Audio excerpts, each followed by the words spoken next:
میرا نام سلمان رشید ہے اور میں ایک مسافر کی دنیا کی ایک نئی قسط کے ساتھ آپ کے سامنے ہوں۔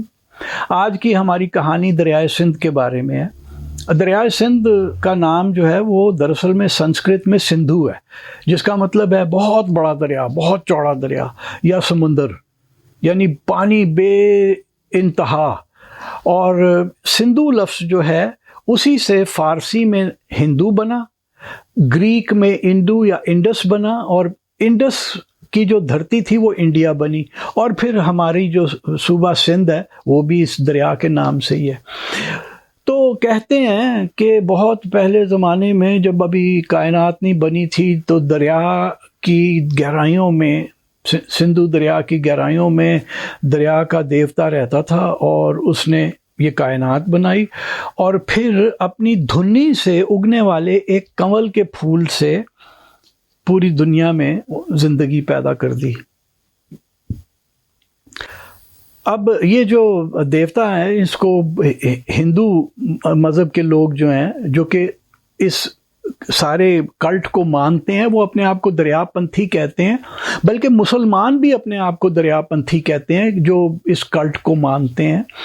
تو وہ یہ کہتے ہیں کہ ان کا نام اڈیرو لال تھا، لیکن مسلمان کہتے ہیں کہ نہیں، یہ شیخ طاہر تھے، ایک مسلمان بزرگ تھے بہت بڑے۔ اگر آپ حیدرآباد میں ہیں تو کسی ٹیکسی والے سے کہیں تو وہ آپ کو میرے خیال ہے 25-30 منٹ میں اڈیرو لال کے مزار پہ پہنچا دے گا، شہر سے تھوڑے ہی فاصلے کے اوپر ہے۔ یہاں جو کمال کی بات یہ ہے نا، وہ یہ کہ اگر آپ مزار کے احاطے میں آتے ہیں تو سامنے بائیں ہاتھ کو وہ عمارت ہے پرانی جس کے اندر جوت جل رہی ہے، وہ آگ، وہ شعلہ جو کہ کبھی نہیں بجھتا، جو مقدس مانا جاتا ہے۔ درمیان میں مسجد ہے اور اس طرف شیخ طاہر کا مقبرہ ہے۔ ایک طرف گیتا کے شلوک پڑھے جا رہے ہیں، دوسری طرف قرآن شریف پڑھا جا رہا ہے، درمیان میں مسجد میں لوگ اپنی عبادت بھی کر رہے ہیں، مسلمان جو ہیں، اور یہاں کوئی دنگا فساد نہیں ہے۔ کہانی یہ بتائی جاتی ہے کہ ہوا یہ تھا کہ جو یہاں کا اس زمانے میں یہ پورا صوبہ ٹھٹھا کہلاتا تھا، تو ٹھٹھا کا جو بادشاہ تھا یا گورنر تھا وہ کو مارک نام کا آدمی تھا، اور کہتے ہیں کہ وہ مسلمان تھا۔ تو اس نے کہا کہ جی سب جو ہے نا مسلمان ہو جائیں، کوئی ہندو نہ رہے۔ تو جو ہندو لوگ تھے جو اپنے مذہب کے اوپر پکے تھے وہ گئے وزیر کے پاس کہ بھائی جان یہ ختم کرائیں، یہ آرڈر تو بڑا سخت اور غلط ہے۔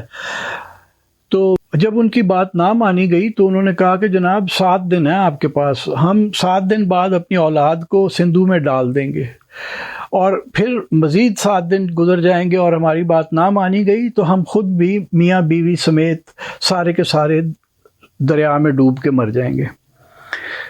تو جب 7واں دن آیا بچوں کو دریا میں پھینکنے کا، تو معجزاتی طور پہ دریا سے دیوتا اڈیرو لال نمودار ہوا، اور اس نے کہا کہ بھائی دیکھو یہ تم لوگ گھبراؤ نہیں، میں 7 دن کے اندر اندر اسی گاؤں میں دیوکی اور رتنوں کے گھر میں پیدا ہونے والا ہوں، اور میں سب سنبھال لوں گا۔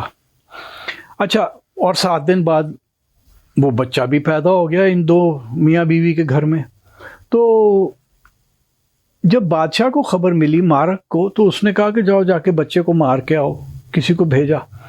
وہ جب وہاں آدمی پہنچا تو وہ کیا دیکھتا ہے کہ وہ جو چھوٹا سا بچہ ہے نا، وہ یکا یک ہی دیکھتے دیکھتے ہی وہ 16-17 سال کا نوجوان بنتا ہے، پھر ایک دم سے بڈھا ہو جاتا ہے، اور پھر ایک دم سے بچہ بن جاتا ہے۔ وہ ڈر جاتا ہے، وہ سمجھ جاتا ہے کہ یہ کوئی بڑی بات ہے، وہ بادشاہ کو جا کے کہتا ہے۔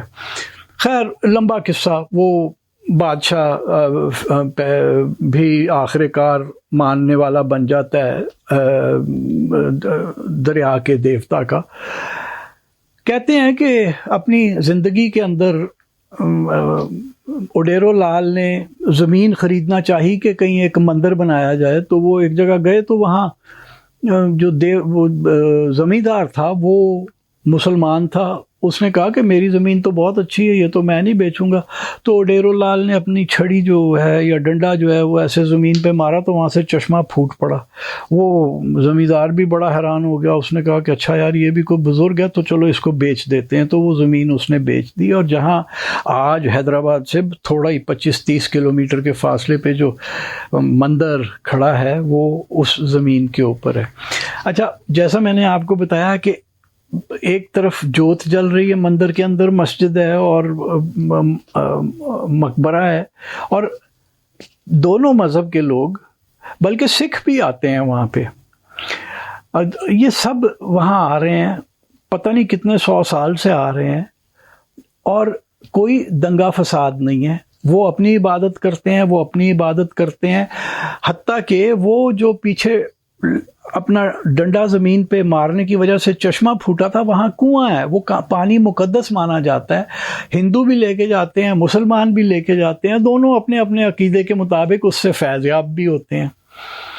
تو بات یہ ہے کہ یہ کوئی ضروری نہیں ہے کہ اگر جو دو مذہب ہیں تو ان کی آپس میں لڑائی جھگڑا ہی رہنا ہے. یہاں پہ آپ کو وہ پاکستان دکھتا ہے جیسا کہ قائد اعظم نے، محمد علی جناح نے سوچا تھا کہ ہوگا.